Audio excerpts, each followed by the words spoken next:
Here's a story out of Houston that I believe is a very important topic in the Black community, and it needs to be addressed probably more than it is. Let's get into it. Welcome and thank you for joining us for the second half hour of The Factor Uncensored. New video tonight from an Atlanta airport between a Delta employee and an injured passenger. According to TMZ, the passenger was ticked off about how long it took to get wheelchair assistance. I can't walk nowhere. You walk this bitch. Now you're mad. You're mad, bitch. You're mad, bitch. You're mad. You don't leave this airport and have a beautiful God. I'm not you bum out. You gonna be here and work, bitch. You gonna be here, bitch. I'm glad you ain't got a job, you broke bitch. My God in heaven. What's going on? Oh, quick assessment. Training is different nowadays than it was back when I was growing up. I've noticed that there's a lot of emotion in jobs now. You see quite often there are more and more employees that cuss out customers, throw things at customers, want to fight customers. And you see the video, you see the news stories, and it's like, what happened? Because even back in the day when I was working at a grocery store, they taught you how to defuse, handle, or walk away from a situation that you don't argue back and forth with customers. But this you say the customers are always right. And after a while, people got tired of that statement, didn't really understand it. But now I get it. I mean, not now, but I understand it. Like I said, I understand it now, the way businesses are run or the way employees act. The reason why they say customers are always right is because you don't interact negatively, get hostile with a hostile customer, because it can never turn out right. Because the thing about being an employee, this video here, it's a good chance that young sister got fired, lost her job, and she could have been 100% in the right, but because of the way that she responded to that customer, and I've seen it many a times, she'll get fired for it because you're representing the company, Delta Airlines, a job at the airport. I don't know how prestigious that is or how hard it is to get a job at the airport, but hey, it's a living. It's just a living for you to make money, and you represent the airport, you're representing the company, and you doing a bad job of it. Again, it's ways to not argue with customers, because I've worked in the grocery business, worked in the nursing business. It's all just customer service, however you label it. And people are going to be upset. People are going to expect certain things, whether warranted, whether they earned it or not. They're going to expect to be treated a certain way. And you have to treat them as such. If you go back and forth again, that's going to look bad on the company, and they'll be quick to fire you over something like that. Police reportedly talked to the man after the screaming match, but he was not arrested. Delta told TMZ in a statement, unruly behavior will not be tolerated. Does this Now, see what I'm saying? The unruly behavior, what do you mean, the customer or the employee? But see, that's what I'm saying. He didn't get arrested. So what's the purpose of going back and forth with him and nothing happens to him? But it's a good chance that she gets reprimanded and or gets suspended or lose her job. Also highlight another problem, specifically how some Black people treat other Black people on the job with a lack of respect. Joining us to talk about it, Bevan Biggers, principal of B&B Hospitality, Deanna Reese, owner of E3 Professional Services, and Demetrius Walker, owner of Meek's Vegan Pizza. And just 2 weeks ago, a business owner on Alameda called me and he said, Isaiah, we need to do a segment on how Black people, customers, treat Black business owners and how they want almost something for free. And so this is right in that area. So your thoughts, first of all, Demetrius, about what you saw here. Well, that's unacceptable, completely unacceptable, especially using the B word like that against a Black woman. We have to protect Black women. That's just unnecessary, unacceptable. You got to keep your cool. Now, I did fly through the Atlanta airport a few weeks ago, and here we go. It's probably the most inefficient airport in the world. anybody that lives in Atlanta will tell you get there 4 hours early because they just don't have enough staff. And it's very frustrating. But you got to keep your cool, keep your composure. You can't be going off like that. Now, Bevan, let's get. I'm gonna say this: the best way to handle if you feel you're not getting the right service from any business or any employee, you go to management. You go up the chain, and that's what I've learned to do. In my older years, just if I don't like the service, it's like you going to a restaurant. Here's the thing you can do, and I learned this actually from going. And I think it has to do with the people that you associate yourself with. A lot of start with family. I can go back to a story when me went to a restaurant with my parents. I don't know if it was. I just know it was my whole family. Not sure which spouses I was there with, but because it's been years ago. We was at a restaurant and we all sitting at the table talking, having family time, laughing, getting ready for order. And we're none the wiser with time. And I noticed my mom looks up and looks around. And she said, I'll be back. So she got up and walked off. Now I'm thinking she may be going to the restroom, right? So she she leaves, she comes back, and she brings back, I guess, a manager or a server with her. And she's like, and the lady's like, oh, somebody comes back, and they're like, is there a problem? She said, yes, we've been sitting here X amount of minutes, and no one has even came and asked us do we want water? And it's like, whoa, it's like, dang, I'm like, she's right. So they went, got the guys supposed to serve us, saying people bring, next thing you know, it's like 2 or 3 people coming, serving us water, taking our orders, bringing appetizers, boom, boom, boom, boom, real quick, real fast. And I looked at it, and I studied that, and I kept that in mind and adopted that practice. That if I'm in a restaurant, you got a couple of minutes to ask me, do I want water? Then fast forward and go out of town with the missus, and we're sitting in a restaurant, and I'm like hitting my stopwatch down there. Like, okay, they got so many amount of minutes to ask for water. So we sitting there talking, reading the menu, just had to get to the whole menu. And I'm like, wait, we've been here about 5 minutes. I'm like, let's go. Got up and left. We go to the next restaurant. It's like I say, it's ways to handle it. And if somebody somebody comes and talks to you, you go talk to the manager, say, hey, we've been sitting here 5 minutes, no one served us. Well, they like, well, we can get somebody knows too late. We're just gonna leave. But I'm just letting you know, we've been sitting here for this amount of time, this long, and no one has even asked us if we want water. And that's unprofessional, unacceptable. And we're leaving. And we go to another restaurant. That's how you handle those situations, not get up and start cussing and fussing and throwing stuff and yelling. You get nowhere with that. It's just all these emotions, and next thing, who knows what can happen. You've seen stories where people throw hot coffee at an employee at McDonald's. Seen where 2 people sitting there fighting in the middle of the restaurant. I've seen videos where, stories where a supposed customer and an employee at a little fast food restaurant got into it for whatever reason. Next thing you know, the employee go outside to smoke a cigarette, and that customer comes back and starts shooting them. And you know what I'm saying? And deleted them. And for what? For what? Over some special sauce? It's not it's not that serious. It's ways to handle it. And I learned this from Master P is when you're dealing with money and business, you can't bring that street stuff in there. You gotta, because them people handle business and confrontations differently. They'll break you. They'll take your money.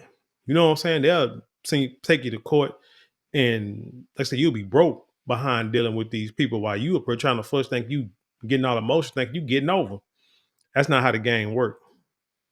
To the issue at hand, Black versus Black. Is that a problem, especially when it comes to respect, customer service, reciprocity when we're talking about a customer and a business owner?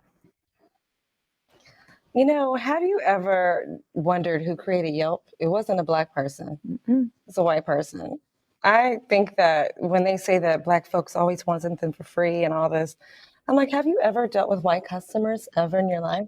See, I was kind of thought about first. I was thought about her outfit compared to the other 2. One of these kids is doing his own thing, so kind of already knew where she was.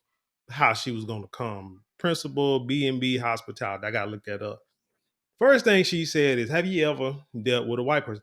That's not what this story is about. See, I'm the type of person is don't compare yourself to don't compare your bad behaviors with the bad behaviors of other people. We don't care. I don't care.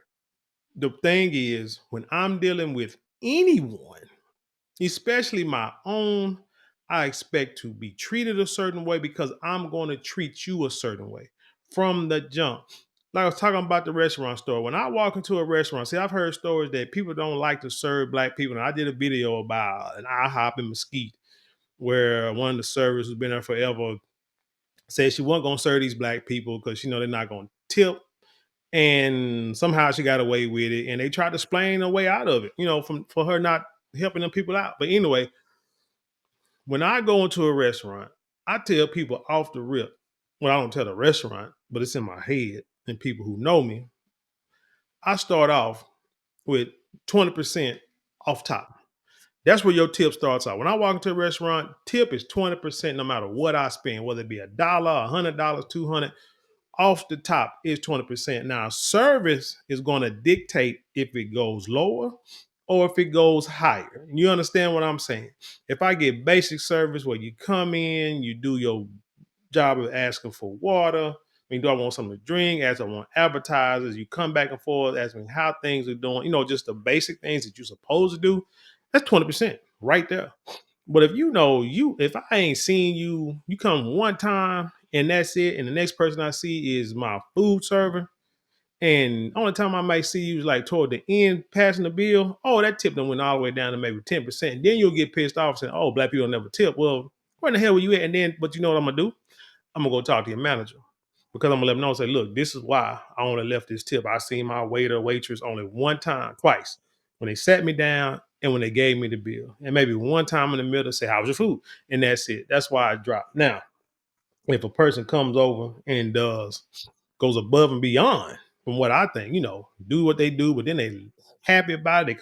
They gotta have a whole long conversation. But they seem like they enjoy their job, they're happy to serve you, this and the third, and it goes up. And then I will also give a compliment. I will leave a compliment for that person.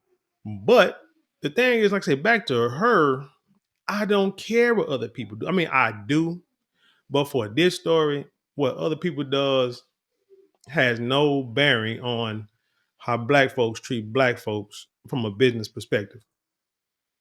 It's like almost automatic that they get it for free or get it handled. And it's not really a conversation.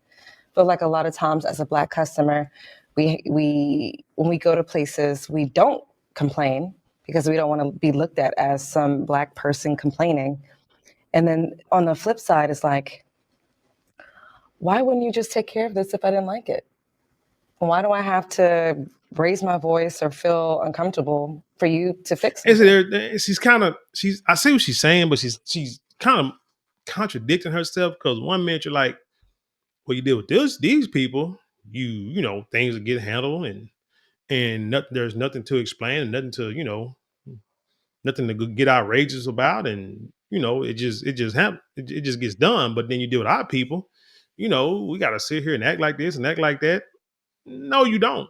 You don't have to. Like I said in the beginning, there are ways that you are supposed to handle these situations.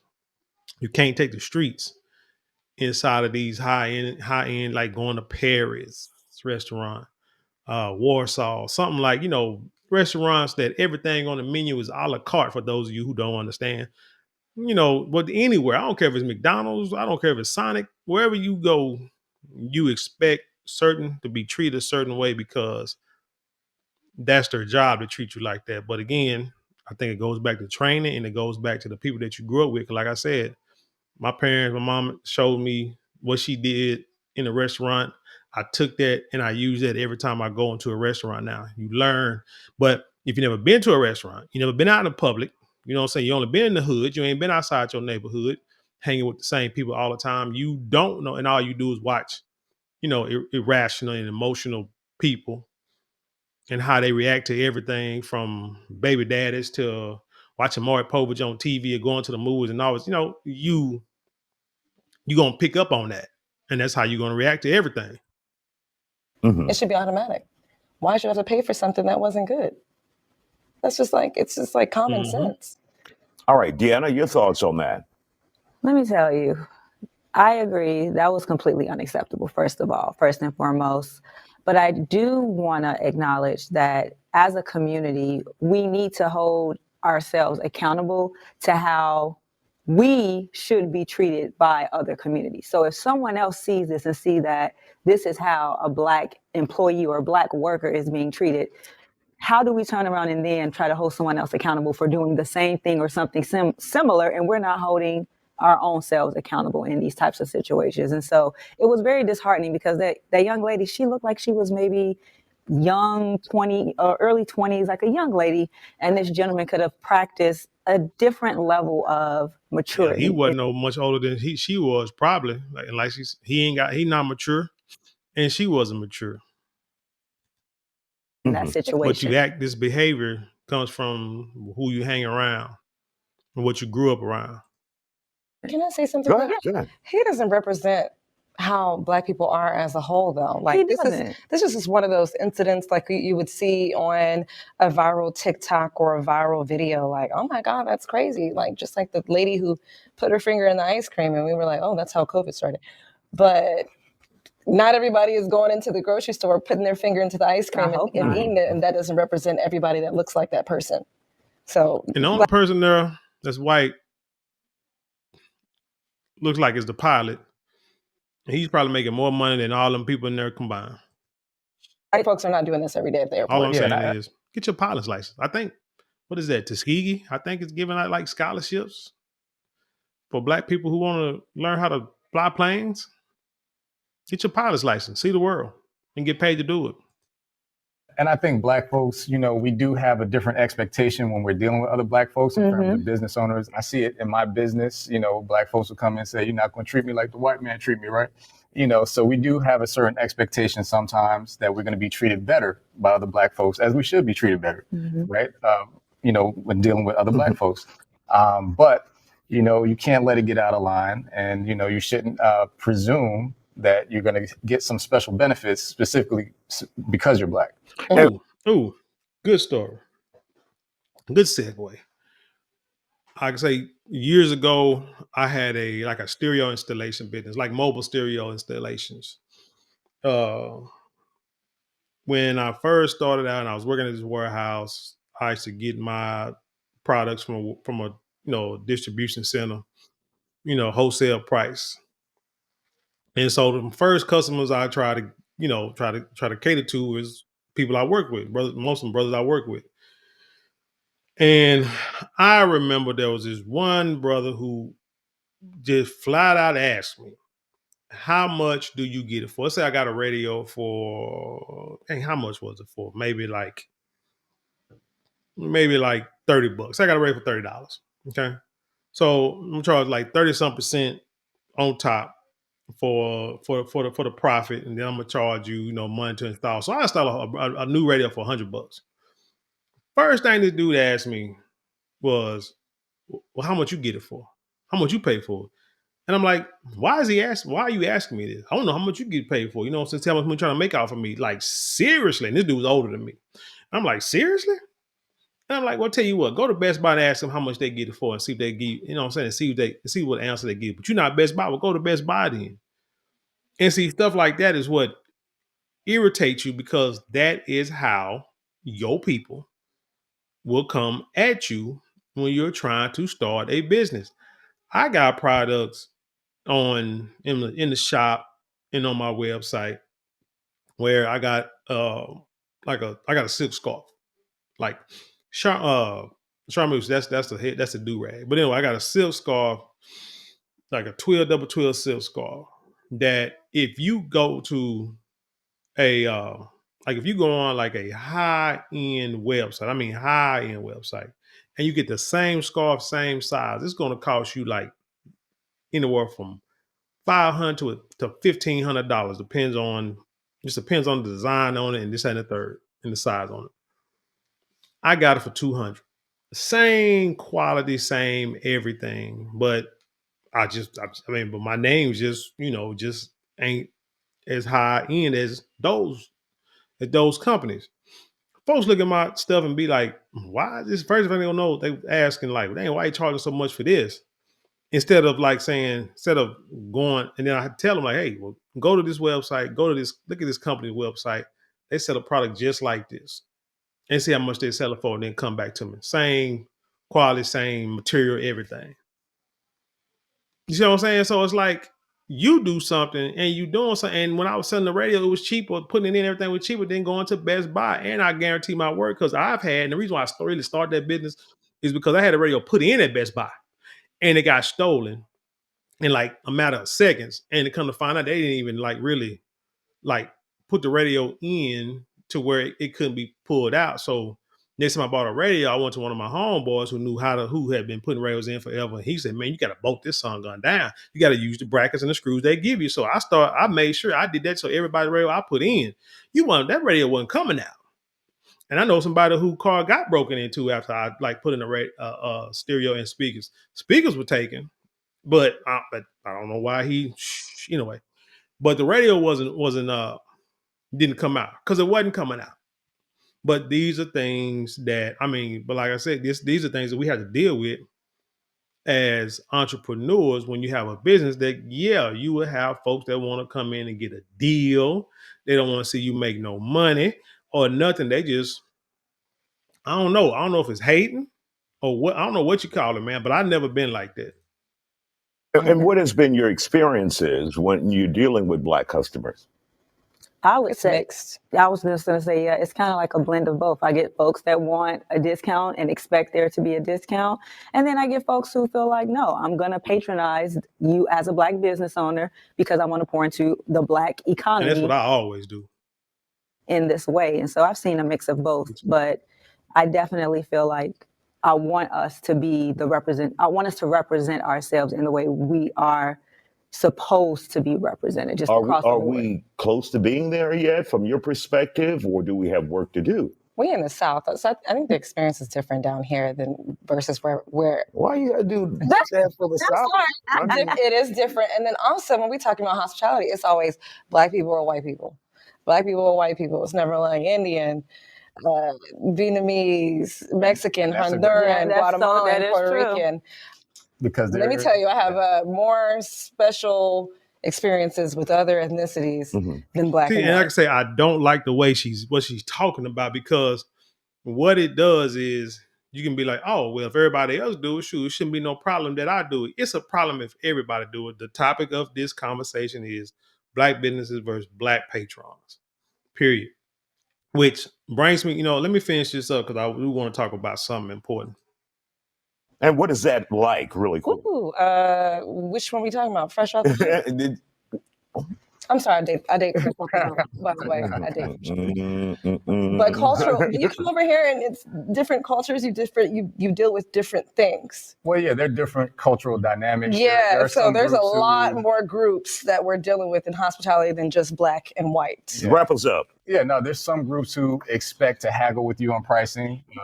Definitely certain cultural segments of our population that will not pay full price for anything, and they'll try to get you to the lowest cost on any item. And The cost you pay for it. And I can just say leave they're it just there. not Black folks. That do it. See, I just said that, talking about you want to know what you paid for, and that's what they're gonna get. So this brings me up to another little segue. The recent election with Donald Trump and Kamala Harris. I've had people upset with me, family, and I guess you can say friends, not necessarily, but people that I associate, work with, what have you.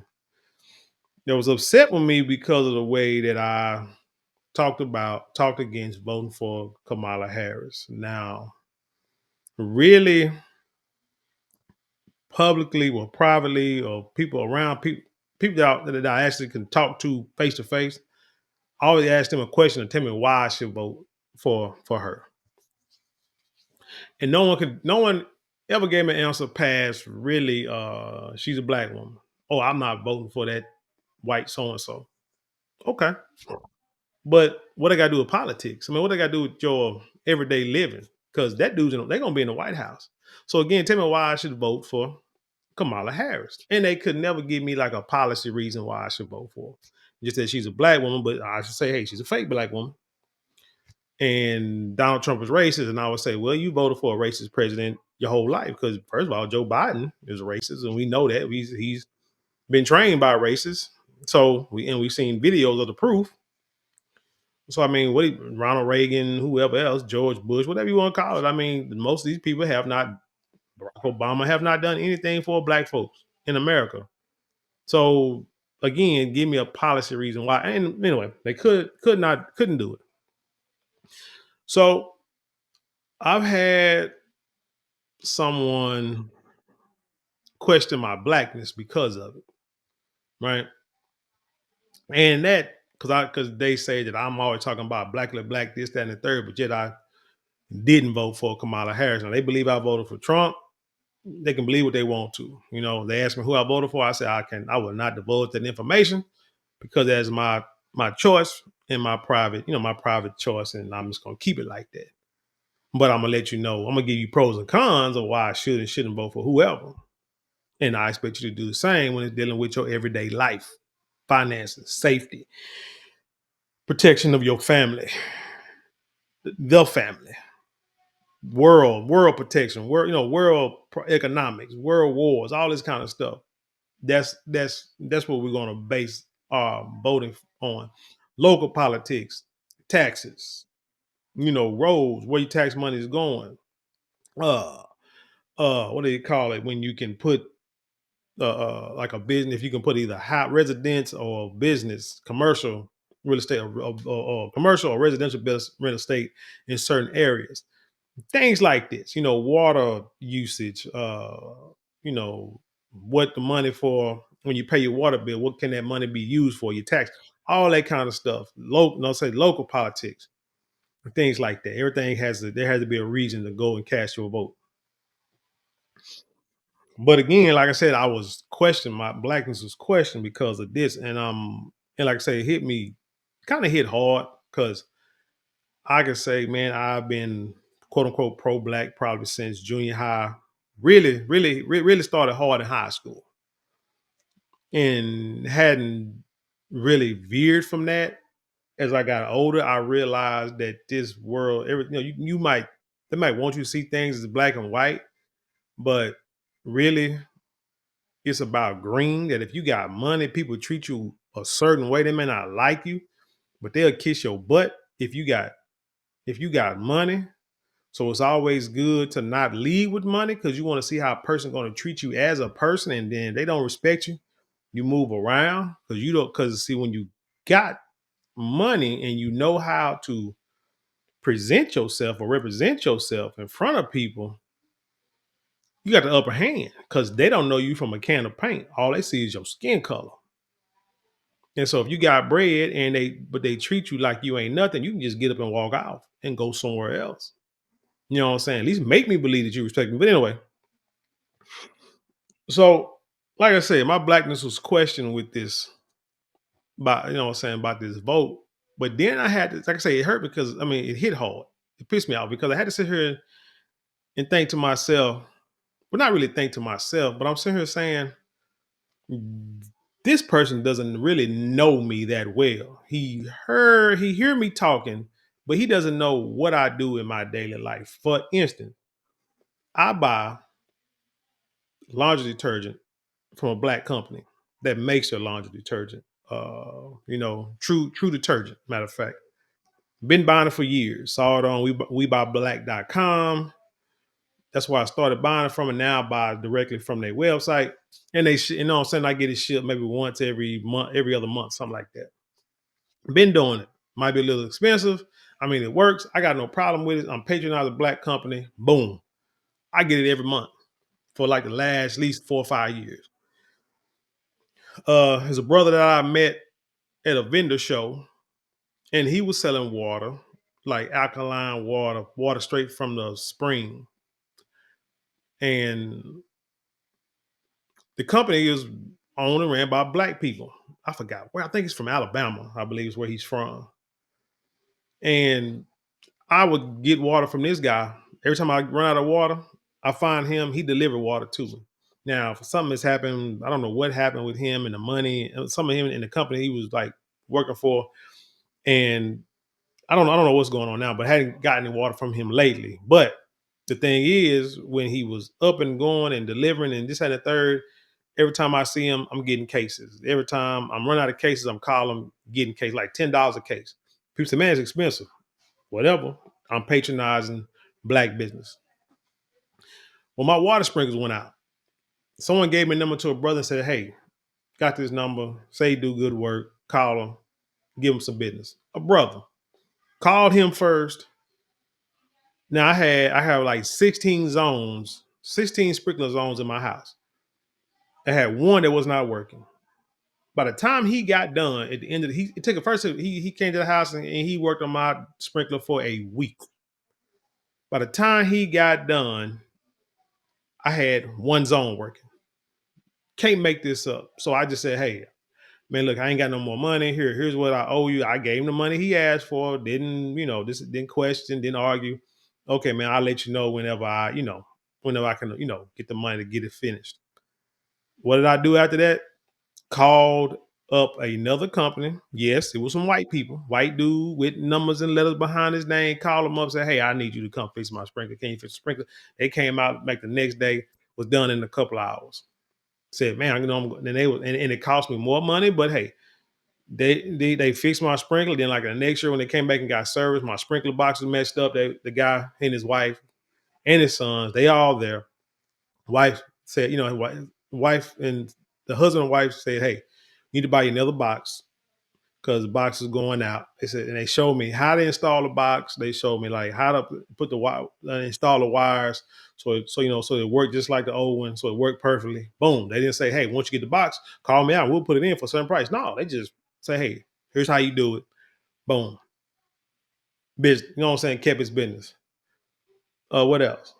Mechanic. Need a mechanic to fix my car. One of the cars at the house. Dude say, hey, here's a brother I know. He's a good mechanic.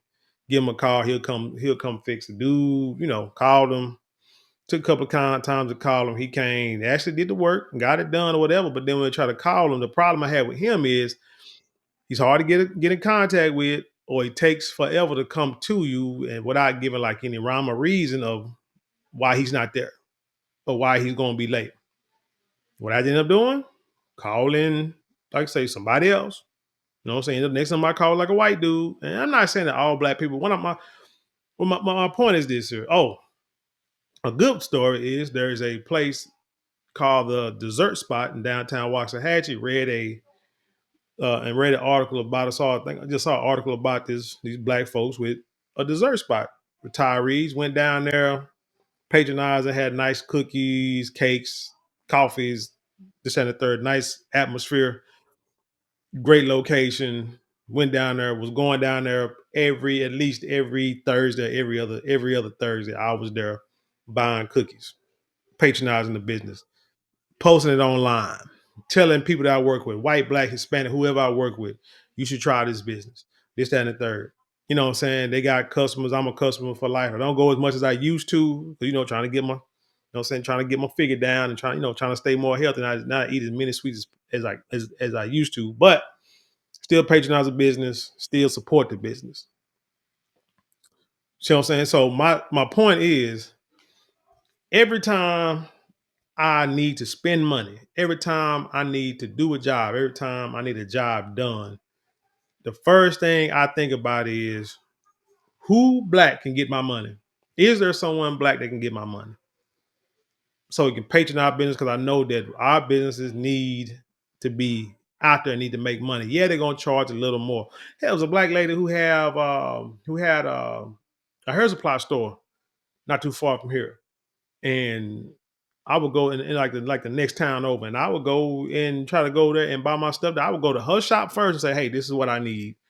This is what I wear. This is what I." And she said, "Okay, well, I'll order for next time." But then I had to go down to the Korean people or the Asian people, whoever, and buy it because they had it in stock. But she was starting out, and I would still go by, still try to patronize, and I saw how the store grew. And after a while, she ended up having to shut down. I think it was location. But to me, it didn't matter location. To me, it was, if you got the product I need, I will pay a little extra and I will come to your shop because you are black and I know it is hard for black businesses to raise the capital to start a business. I know it's hard for us to charge, which if you can't raise the capital, then it's hard to buy things wholesale in the bulk as these other companies can, because they have more money behind them. And so they can buy, like a case of, let's say like Wave grease or something.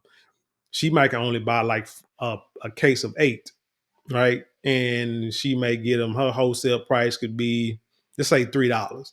So she had to sell it for like $4.50. But if I go to the Asian place, they selling it for like $3.50, but they can buy cases of like 50 to 100. And so they're paying like $2 a jar. You see what I'm saying? So I understand it because I've been in business, them, what I'm saying, did good, failed, this and the third, and know the dynamics. So I understand how hard it is for us to get a leg up. So I have no problem. And that's what I do every day when I got something to do.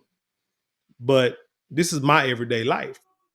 Doctor, PCP, this year, finally start going and getting my annual exams. I looked all over the Dallas-Fort Worth area for a black male doctor. Finally found one, which he's like 30 minutes, a 30-minute drive from me. Now, there are probably 100 doctors between us and him that I could have went to. White men, white women, Indian, Asian, what have you. Couldn't find, African, but couldn't find no black male American doctors, and saw him and went out there, was pleased with the service, came back and told my dad, family members, male family members, and male co-workers, like, hey, I don't know who y'all doctor is, but I got this dude. He in Arlington, but he's a black dude. He's a brother. You know what I'm saying? He did right by me. I like this service. I like this, the way he handled his business. Here's his information. Holla at him. That's what I do every day.